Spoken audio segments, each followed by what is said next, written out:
آج سے ٹھیک 45 برس پہلے گلگت کے ہوائی اڈے سے صبح 7:36 پر PIA کے فوکر جہاز نے اڑان بھری۔ یہ ایک روشن اور چمکدار صبح تھی۔ راستے میں کسی حد تک موسم خراب رہنے کی خبریں تھیں، لیکن کوئی زیادہ تشویش کی بات نہیں تھی۔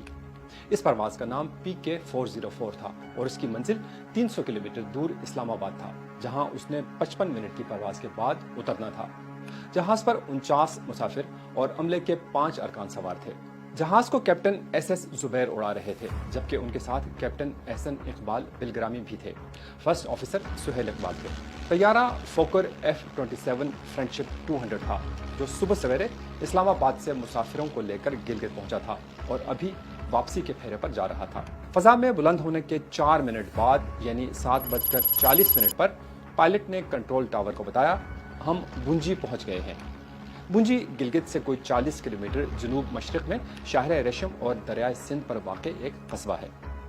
یہ اس طیارے کی جانب سے آخری رابطہ تھا۔ وہ دن اور آج کا دن، ٹھیک 35 سال گزر گئے ہیں، مگر اس طیارے کا کوئی پتہ نہیں چل سکا۔ جہاز سے مے ڈے کی کوئی ہنگامی کال آئی اور نہ ہی ریڈار پر اس کا کوئی کھوج ہاتھ لگا۔ متعدد بار ہوائی اور زمینی تلاش کے باوجود طیارے کا ملبہ مل سکا اور نہ ہی اس سوال کا جواب کہ اسے زمین نگل گئی یا آسمان کھا گیا۔ سمندر میں جہاز گم ہوتے رہتے ہیں۔ 10 سال پہلے ملائیشیا کی پرواز MH370 لوگوں کے ذہنوں میں آج بھی تازہ ہے، جو اسی طرح سے پرواز کے دوران غائب ہو گئی تھی۔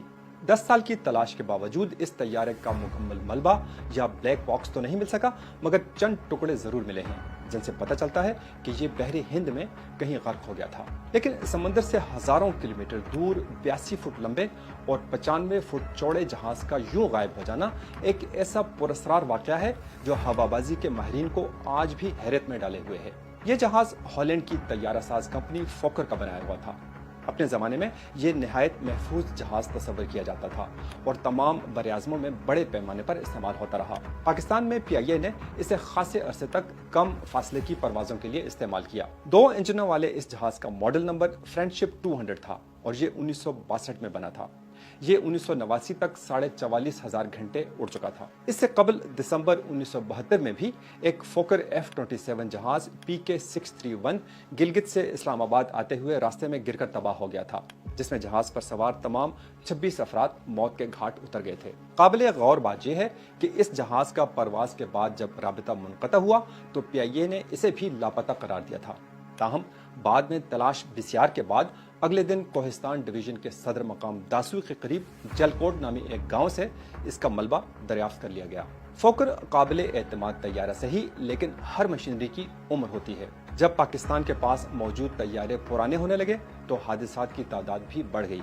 آخر جب 10 جولائی 2006 کو ملتان سے لاہور جانے والا ایک فوکر جہاز آموں کے ایک باغ میں گر کر تباہ ہو گیا اور اپنے ساتھ 45 لوگوں کی جانیں بھی لے گیا تو PIA نے فوکر جہازوں کو ریٹائر کرنے کا فیصلہ کر لیا اور ان کی جگہ ATR طیارے حاصل کر لیے، جو آج بھی چھوٹے روٹوں پر چل رہے ہیں۔ لیکن فلائٹ 404 والا فوکر اتنا بھی دقیانوسی نہیں تھا کہ اچانک اڑتے اڑتے آسمان میں غائب ہو جائے۔ آخر یہ گیا کہاں؟ اس سوال کا جواب ڈھونڈنے کے لیے متعدد مفروضے قائم کیے گئے ہیں۔ اس وقت ایک افواہ یہ چلی تھی کہ شاید جہاز کو اغوا کر کے وسطی ایشیا کے کسی ملک میں پہنچا دیا گیا ہے۔ اس سے قبل 1981 میں PIA کی ایک پرواز اغوا کر کے افغانستان اتار لی گئی تھی، جس سے ان افواہوں کو مزید ہوا ملی۔ ایک عینی شاہد نے جہاز کو نانگا پربت کے قریب اڑتے دیکھا۔ 8,126 میٹر بلند نانگا پربت دنیا کی 9ویں اور پاکستان کی دوسری بلند ترین چوٹی ہے۔ اس کے دامن میں متعدد بڑے گلیشیئر موجود ہیں جہاں جہاز غائب ہو سکتا ہے۔ پھر یہ بھی ممکن ہے کہ جس جگہ جہاز ٹکرایا ہو وہاں برفانی تودہ اس کے اوپر آن گرا ہو، جس نے جہاز کو مکمل طور پر ڈھک لیا ہو اور آج تک جہاز کہیں برف کے تلے دبا ہوا ہو۔ ایک خیال یہ بھی ظاہر کیا گیا کہ شاید جہاز راستہ بھٹک کر لائن آف کنٹرول پار کر گیا ہو، جہاں اسے انڈیا نے مار گرایا ہو۔ تاہم انڈیا نے اس کی تردید کی ہے۔ اس جہاز پر جو 54 افراد سوار تھے، ان کے اہل خانہ نے آج 35 سال بعد بھی اپنے پیاروں کی یاد کی شمع روشن رکھی ہے۔ ہماری فیملی کے، میرے خاندان کی اس میں تقریباً 6 سوار افراد تھے۔ تقریباً سے مراد ایک نو مولود کی آمد بھی متوقع تھی، تو 6 افراد ہمارے گھر سے اس پہ سوار تھے۔ تو یقیناً یہ خبر قیامت بن کے ہماری فیملی پر ٹوٹ پڑی اور اس کے فوراً بعد خیر ہمیں اس طرح کی خبریں ملتی رہیں کہ جہاز نے کہیں نہ کہیں لینڈ کیا ہے۔ سیف علی خاص کر بتایا گیا کہ پل چرخی جیل افغانستان میں ساری فیملی ہماری اور پلس جتنے بھی اس کے پیسنجرز تھے PK-404 فوکر، بدقسمت اس فوکر طیارے کے، سارے افغانستان میں ہیں.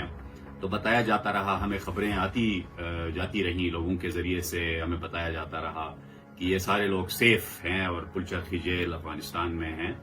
اور ایون یہاں تک کہ میرے جو چھوٹے دادا ہیں جن کی صاحبزادی بھی اس جہاز پیسنجر کے طور پہ تھی، وہ برغل پاس تک گئے گلگت ہی کے ایک اور پیسنجر کے والد کے ساتھ مل کے انہوں نے اپنے آن دیر آن وہ گئے اور انہوں نے ایک پورا سرچ جو آپریشن ہے اس کو ایگزیکیوٹ کیا. نالوں میں گئے، تلاش کیا گیا، بٹ گریجولی یہ پھر جو ریالٹی ہے انفولڈ ہوئی، یہ حقیقت سامنے آئی کہ یقیناً یہ جہاز کہیں حادثے سے دوچار ہوا تھا اور اس میں ان کے حیات یا ان کے زندہ رہنے کی کوئی بھی اس کا امکان نہیں تھا. سمندر میں تو کئی جہاز غائب ہوئے ہیں، لیکن خشکی پر PK-404 کی گمشدگی ہوا بازی کی تاریخ کا ایک ایسا انوکھا واقعہ ہے جس میں بظاہر سب سے زیادہ تعداد میں لوگ مارے گئے ہیں.